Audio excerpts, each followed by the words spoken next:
What's going on, guys, and welcome back to my Friday Night SmackDown audio review for December 16, 2022. I am Graham G.S. Matthews. Hope you guys are doing well and having a great weekend so far. We got two more SmackDowns left in the year. Next week is the December 23rd show, which I believe was already taped last night after SmackDown in Chicago, which is what I thought. Due to the holiday next weekend, which is coming up, fast approaching, coming up quickly, next Sunday, that being Christmas. I'm still not sure if I'm going to review that show next weekend. Usually I don't review these SmackDowns like the weekend of a pay-per-view. Next weekend's not a pay-per-view, but it is a holiday.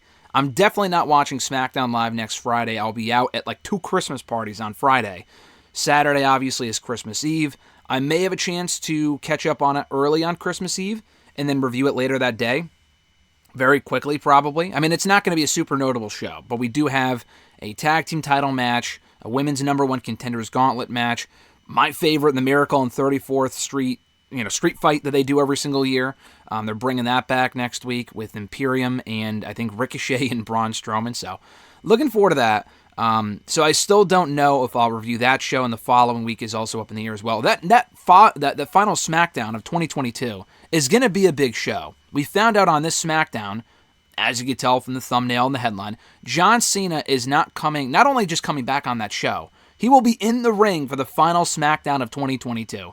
He popped up on the Titantron on this show, obviously in a pre-recorded message, interacting with the Bloodline, announcing that Kevin Owens texted him, because we found out earlier in the show, on that final SmackDown of the year, it's going to be Roman Reigns and Sami Zayn versus Kevin Owens and a partner of his choosing. Adam Pearce, I think, initially threw out the Rumble, or maybe Paul Heyman did, and then Heyman or Roman said it might make more sense to do a big money match like that on SmackDown for the final one of the year. Now, Roman has not wrestled on SmackDown since, I think, June, when he faced Matt Riddle and successfully defended the Undisputed Universal Championship against Matt Riddle on SmackDown back in June. So it's certainly a novelty at this point for Roman to be in action on SmackDown. We're getting that in 2 weeks. We got the setup on the show. Beyond that, though, I thought this was a very good show. It didn't meet my lofty expectations coming off of everything advertised, and you kind of have to learn after a certain point, and I'm a victim of this as well, to not get your hopes up for certain stuff in shows. Obviously, you want to get excited, but I saw that tweet, as probably many of you did as well, from Rob Fee, who is the new long-term creative writer, director on, I think, just WWE in general, not just SmackDown.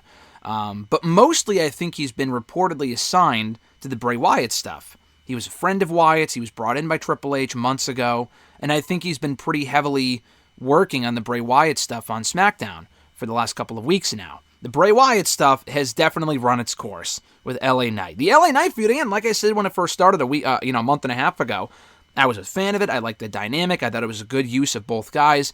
They're clearly dragging it out until the Royal Rumble, and they're taking something that really was interesting initially, but they've dragged it out so much over the course of a few months to the point where I'm rapidly losing interest. And I know I'm not the only one who feels that way. Even the biggest of Bray Wyatt fans have said the same thing. Bray Wyatt comes out and still gets a great reaction, as he did on the show from Chicago. But what we're getting week to week with him and LA Knight is weak. The kidnapping shit was stupid last week. We had Uncle Howdy on this show finally appear in the flesh, although he didn't really do anything. Now, I know you're probably thinking, wait, give him another week or two. We've given this fucking shit months. Bray Wyatt has been back now for over 2 months. And I have said myself that the appeal of Bray Wyatt is not his matches. It's more the character stuff and the promos. And I even defended early on the fact that he was not wrestling initially. But it's been over 2 months. We're not going to have a Wyatt match, very likely until the Royal Rumble, which isn't for another month and a half until late January. That's way too fucking long. That's way too long to go without having a Bray Wyatt match on the show. On SmackDown or whatever. To have him go that long without wrestling. LA Knight kind of feels like he's stuck right now in this program. Because it's weird. I'm all over the place here. I apologize. But it's weird with LA Knight as well. Because he comes out and he complains about, I'm not falling victim to the supernatural bullshit. And then he falls victim to the supernatural bullshit. He either gets kidnapped or abducted or whatever. And then this week, we saw Uncle Howdy come out on the stage looking smaller than I think we all thought he would be. Wearing the mask and all. They did the laugh track for what felt like forever. And then that was it. He didn't approach the ring. LA Knight walked away scared. I thought he wasn't scared. I guess that's the whole point, right? He acts like a tough guy. He acts like he's not scared, even though he actually is. I assume that's the point. I won't rag on them for that. But my point is, it feels like we're getting the same shit from the storyline every fucking week. To be perfectly honest, we should have had the Uncle Howdy appearance in person a month and a half ago. We first saw Uncle Howdy pop up on SmackDown in an exchange with Wyatt in like October. Again, it is mid-December. And he's not having a match with Uncle Howdy. I'm not even really sure what this Uncle Howdy shit is even going to look like. Is he going to wrestle? Is he going to be revealed as someone? Is it going to be Bo Dallas? Is he just going to pop up from time to time? The big takeaway was that he and Wyatt are not the same person. Okay, cool. Where do we go from here for the next month? How do they possibly drag this out anymore without doing anything else that's stale that we've already seen in the last couple of weeks? I don't know. They're going to have to come up with some really great ideas because what we've gotten so far, the verbal segments early on were great. The promos from Wyatt and LA Knight, the dueling promos, were very good. But at a certain point, the promos don't really serve a purpose if you're not building to a match. And I assume they are, obviously, for the Rumble. But again, that's not for another month or so. And they're not having matches. LA Knight really hasn't wrestled since the Wyatt feud started. I don't think he's wrestled at all. So I'm not a big fan of that. We had that on the show. That was kind of like, it was cool to see Uncle Howdy, but for all the hype that segment and the show got going in, specifically from that Rob Fee tweet, I was left disappointed. I was left underwhelmed. The Triple Threat Tag Team match was also a fucking disaster. Legado looked good. The Raiders were fine. Hit Row had a terrible performance. And I've been one of the few defenders of Hit Row for the last couple of months. I like Hit Row. I'm not going to sit here and tell you, oh, they should be the next tag team champions. Oh, they're great. They are decent. I actually like Top Dollar. The problem is that he really hasn't done much to actually back up the trash talk and all the hype of like, oh, I'm so great, I'm the Top Dollar. The guy really hasn't had any great performances at all since coming back. He has not looked good. His last few matches have been pretty abysmal. And this match more than any other. I mean, this was fucking embarrassing. I'm glad he's okay. Could I go in there and do what he does? No. I've seen a lot of people say that, not to me specifically. I didn't make a public comment about it. I mean, he's already been shit on enough, whatever. It was an awful fucking spot. He should have never even attempted it. That was fucking dumb. Not only does he put himself in danger, he puts the people that he's in the ring with in danger as well. You have to think about that too. Because if that spot, I mean, he really only fucked up himself on that spot. The other people that he was supposed to make contact with, he did not. I'm not sure. I mean, obviously he pitched that move, but he didn't hit it cleanly. He didn't even hit anyone at all. He just fucking like fell over. I've never seen anything like that before. He literally just fell over the top rope. He like folded over like an accordion. It was scary because I thought he might have gotten hurt. Thankfully, I don't think he is. I don't know if they ended up doing the tag team title match on SmackDown for next week. I'm not sure if they taped it or not last night. Not sure. I haven't really seen anything else about it. But why even clear that spot? Whoever's producing the match, why even clear the spot? He has never shown. I can't remember a single Hit Row or Top Dollar match where he's attempted that and done it successfully. So why even? I mean, obviously there's a first time for everything. But maybe try it on the house show circuit or in a dark match before you go out on TV and try it. I mean, that made the Brock Lesnar Shooting Star press botch look like the fucking greatest move of all time, which it was pretty cool before he landed on his neck. But you understand what I'm saying. That was entirely Top Dollar's fault.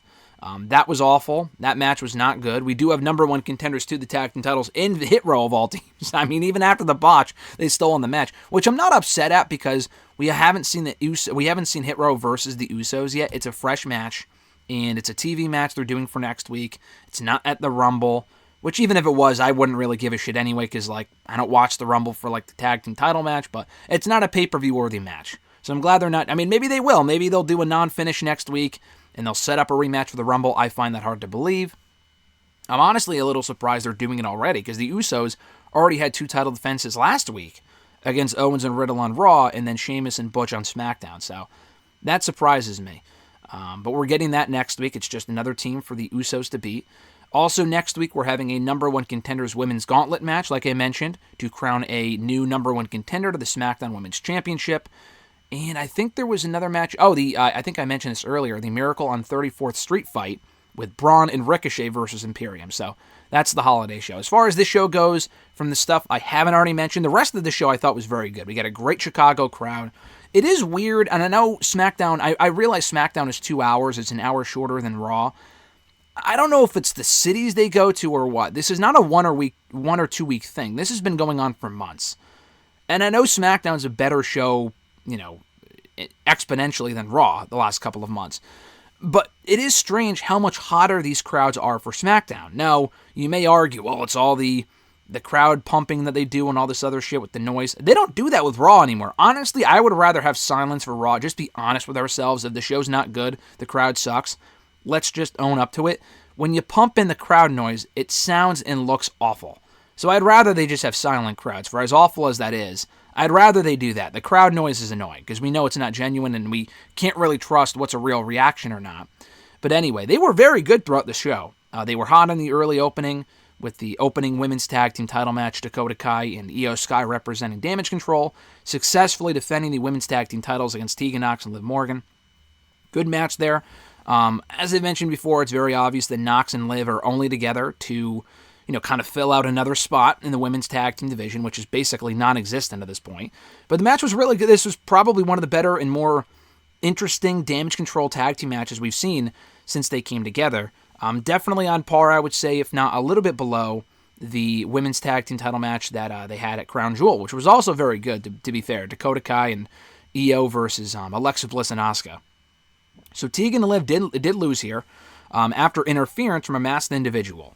A masked individual ran to ringside, attacked Tegan Nox. Tegan Nox gets rolled in, who is looking very good in the ring nowadays, by the way. I mean, we've only seen her have 2 matches, but, that she attempted her running Shining Wizard a couple of weeks ago when she came back. It did not look good. I was worried she might have ring rust, but she looked good last week. She looked good this week as well. But anyway, she got attacked by the mystery masked individual, gets rolled into the ring, pinned, another win for Damage CTRL. So we were all wondering, all right, who could this be? Is it someone on SmackDown that's not being used right now? Is it a new person? I wasn't on Twitter when this match happened, so I wasn't really speculating who it could be. I figured it might be a new member of Damage CTRL or whatever, or just a returning person. I saw it after the fact, but fucking Chelsea Green was playing into it like if it was actually her, like she would actually play into it. I mean, I assume she is on her way back at some point. She did wrap up with Impact recently, so they're probably just waiting for the right time to bring her back. And this could end up being her. But at the same time, though, it obviously wasn't. We found out a little bit later on in the show. This was completely bizarre because they revealed it on WWE's social media channels. They put it up on their YouTube channel and on the website and on Twitter and whatever. And then Wade Barrett kind of like casually acknowledged it in a throwaway comment later on in the show that it was Xia Li. And I'm thinking, first of all, Xia Li has not been on the show in forever, so I'm not really sure why anyone would care. Obviously, if Xia Li... The reason why they probably did this was because of this. If Xia Li came out and attacked Tegan Nox, no one would have given a shit because Tegan Nox just came back. She's not over right now. Xia Li, because they brought her up and have done nothing with her, she also is not over right now. So people would have been disappointed. The masked, aspect of it, the masked person aspect of it, kind of gave it a sense of mystery. Like, oh, who could it be? Like, it made people more interested in why that person got involved. To reveal it the way that they did, I mean, I guess, again, if they did it next week and people found that it was Xia Li, they also would have been disappointed. I guess it was just kind of expediting the process and getting to the point where it's like, yeah, it's Xia Li, just be disappointed and move on. So, I don't know, I just thought that was weird. Xia Li and Tegan will both be in the number 1 Contenders Gauntlet match next week. So I assume we get some sort of interaction between them then. Why Xia Li would want to attack Tegan Nox or cost Liv and Tegan the titles, I don't know. Unless she was paid off by Damage CTRL. I don't think she's joining Damage CTRL. I have no recollection of any issues they had in NXT. So I thought that was weird. But a good match, though, from Damage CTRL and Nox and Liv. The LA Knight Wyatt stuff I already talked about. The real best part of the show, the real highlight of the night, was the Intercontinental Championship match. Gunther and Ricochet for the Intercontinental Championship. Now, we know these two work well together because they had 2 matches earlier this year. One where Gunther beat Ricochet to win the Intercontinental Championship in the first place, back on June 10th, I want to say. And then a second match, like a week later, the rematch for the championship. The first match was great, as we all expected it to be. Gunther won the title, great stuff. The rematch, I remember being more of a squash. It didn't need to be competitive. Gunther was already the champion. The outcome was never in doubt. He retained the title in decisive fashion. They were making him out to be a monster. Ricochet at that point didn't really mean anything. And I said this to Alexis last night while we were watching the show. It's amazing to me, and Ricochet's had a great year overall. It's amazing to me, and this is a testament to the Vince McMahon booking and Triple H booking and how it's night and day. Ricochet was Intercontinental Champion. If you can remember this, I know the year's been crazy, so it's kind of easy to forget. Ricochet was the Intercontinental Champion for 3 months earlier this year, during WrestleMania season. The guy won the belt back in early March. He was champion through Mania, didn't have a title defense at WrestleMania, which goes to tell you all you need to know about how Vince McMahon viewed the championship and Ricochet at that point, and dropped it after a very forgettable reign in early June. Yet Ricochet has had a better last 6 months on the main roster than at any other point that he's been on Raw or SmackDown since early 2019. And this is a guy that's lost a fair amount of matches as well. He's had matches with LA Knight, with Gunther, Santos, Braun, among many other people, even Carmelo Hayes and Trick Williams in NXT for the short time he spent there in early September, and has had great matches every fucking time. He's gone in there and had great matches almost every week. The guy's on the show almost every other week. He's had matches with Solo Sikoa, the Bloodline, among others, maybe Sheamus, I don't remember, but he's been involved in a lot of number one contenders matches. He won the World Cup, for God's sakes, which, how much does it really mean at this point? Who knows? But the matches themselves were great. He beat notable names in said World Cup. Ricochet's had a great last 6 months under Triple H, and Triple H does not need to make Ricochet definitely not a world champion at this point, but he doesn't need to make him the Intercontinental Champion to show that Ricochet is truly talented and to push him correctly. Not everyone needs a fucking title. And honestly, I was kind of worried, not that Ricochet winning would be the worst thing ever. I can think of far worse names that could have won the championship than Ricochet. Ricochet is great. I just don't want him to be the one to dethrone Gunther as Intercontinental Champion. And thankfully, he was not. They went in there, had an awesome match. The crowd was hot for this. Definitely the best match I saw all week. One of the best matches I've seen all month, for sure. I don't know where it ranks in like the last minute year, match of the year contenders and whatever, but it was still a really, really good match. Ricochet went in there, had a great showing, did Ricochet things. Gunther sold well for him, hit his powerbomb, I think it was. Ricochet kicked out, which I honestly wish they had saved that spot for this match, because I think Gunther's been doing the powerbomb for years now. I'm not sure how many people have kicked out of it. I'm sure it's been kicked out of before. But I think, to my memory, the only person to kick out of it on the main roster was Kofi Kingston. And they did that 2 weeks ago. They gave that away on SmackDown 2 weeks ago. So I wish they had just saved it for this match. It would have come across like a bigger deal, but the crowd popped anyway. And Gunther won clean in the end. So this was really, really fun. Gunther's had a great run as IC champion. And it was pretty... again, I don't want to say it was obvious that he would win, because Ricochet, like I said, lost twice to Gunther. And based off the video packages and the hot crowd, it didn't close the show, so that kind of gave away that we probably weren't getting a title change, but you still never know. Ricochet, I don't think, won the championship in the main event of SmackDown earlier this year, so anything can happen. But I kind of figured we would have Gunther win. I was hoping Gunther would win, and then go on to feud with Braun. I don't want Braun to be the one to take the belt off of Gunther either, but that's the bigger match right now for the championship, and they'll probably save that for the Rumble, so... Great stuff here. Like I said, Braun did make the save afterward for Ricochet, and we got the setup for next week's Miracle on 34th Street Fight tag team match with Braun and Ricochet versus Giovanni Vinci and Ludwig Kaiser next week on SmackDown. The triple threat tag team match I already discussed. That was a disaster. The Bloodline segment was the real selling point of the show for me. They saved this for the end. And because they saved it for the end, we were all thinking, honestly, this is probably it for Sami Zayn. I know we said the same thing week in and week out years ago, and I've said this before, about Jericho, Chris Jericho, Kevin Owens. We thought they would split. And they didn't for like many, many months until like February. I don't know if they wait that long for Roman to turn on Sami. Possibly vice versa, but probably just the Bloodline beating down Sami Zayn. I feel like that would make more sense, and not only make more sense, and it's not even that I want to see Sami Zayn get beat down. I'm not a fucking monster. Sami Zayn's been great. I am going to be very upset when that day comes, but I just feel like it's too great of an opportunity to pass up. Sami Zayn is such a great, sympathetic character, even now as a heel, because people really love him in the Bloodline. To have him get beat down, they're not going to do blood, unfortunately, but to do like this vicious beatdown angle would be tremendous television. We did not get it on this show.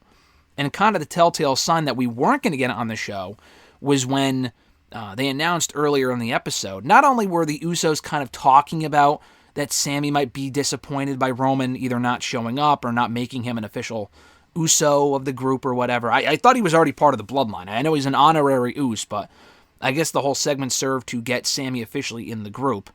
But anyway, He was just talking about how, the Usos were talking about how he might be disappointed. That kind of made me think if they were going to have Sami get beat up, and he didn't get a haircut, by the way. He just put his hair up in like a fucking ponytail and cleaned up a little bit, trimmed his beard a little bit. And he didn't shave the beard. He didn't cut his hair like we thought he might. I'm still hoping they save that for the babyface turn down the road. But between that and also the announcement that in 2 weeks, like I said earlier, they said that Roman and Sami Zayn, not solo, not an Uso, but rather Sami Zayn will team with Roman in 2 weeks on SmackDown to take on Kevin Owens and a mystery partner. And before Roman could bestow the official title of a Bloodline member of an Uso on Sami Zayn in the segment, John Cena popped up on the Titantron to announce that he is indeed Owens' partner. Got a text from Owens from earlier in the day or whatever that night, and he will be Owens' partner on that show. I don't know how great of terms Cena and Owens are on in character, because I remember it was Owens who, I don't know if Cena addressed this here. I don't think he did. Remember when Owens debuted on the main roster 7, almost 8 years ago next year, which is fucking crazy. He attacked John Cena. He beat John Cena in his debut match. Owens made life miserable for Cena for a few months there on the main roster, from like May through July. So they've seemingly worked out their issues since then. They haven't had a lot of matches, if any, on TV since then, which is pretty impressive. Granted, Cena went on to become a part-timer, so they really haven't had a lot of chances. But still, they have great chemistry. So them as partners should be interesting. And that's the big match for SmackDown, for the final SmackDown, rather, of 2022. I'm glad they're not just phoning it in for that show. It would be very easy, especially with next week's show being taped, for them to go in there for that last SmackDown and just say, hey, it's a throwaway holiday show, no one's going to watch. But no, they advertised Cena, and now we know he's going to be wrestling on that show. Because he mentioned during that segment, which is something I never thought they would acknowledge on screen. And other people have asked me about this, at ULGoo91, shout out to him, asked me on hashtag like a month or two ago. He noted and he pointed out that Cena has had at least one match every year in WWE since he debuted in 2002, 20 years ago.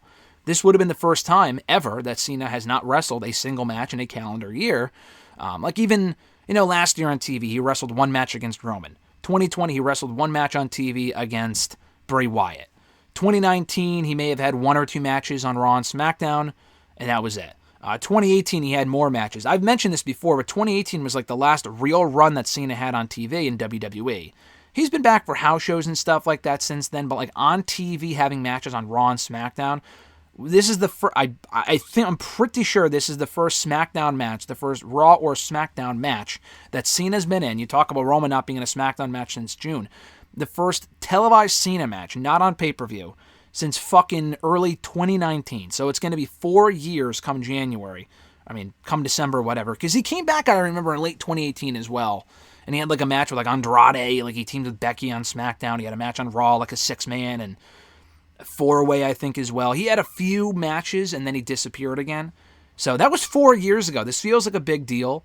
And it's a big match. He's not facing like, Elias or something again. He's teaming with Kevin Owens against Roman Reigns and Sami Zayn.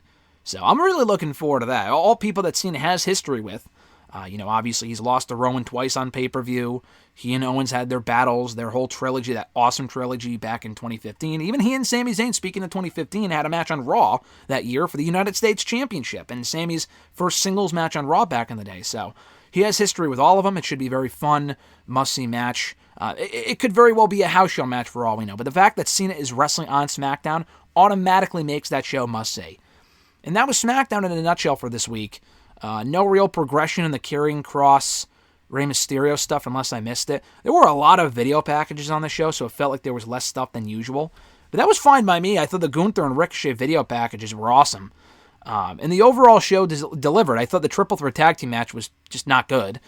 It did serve a purpose in crowning new contenders for next week, assuming they do the match in Hit Row, or rather Top Dolla's not too hurt to do the match, or that he wasn't too hurt to do the match because they already taped it last night, I think, but whatever. That and the Wyatt segment was not awful, but it was definitely underwhelming. I did like the women's tag team title match. I thought that was really good. The Cena segment was entertaining for what it was. It didn't last long, but it was fine. In the Gunther Ricochet match alone, without this show, this probably would have been like a middle-of-the-road show. But this show was made by that great Intercontinental Championship match between Ricochet and Gunther. That was great stuff. Ricochet continues to deliver, as does Gunther, so I'm looking forward to what both guys have in store going forward. So thank you guys for checking out my review, my audio review of SmackDown for December 16th, 2022. I appreciate it.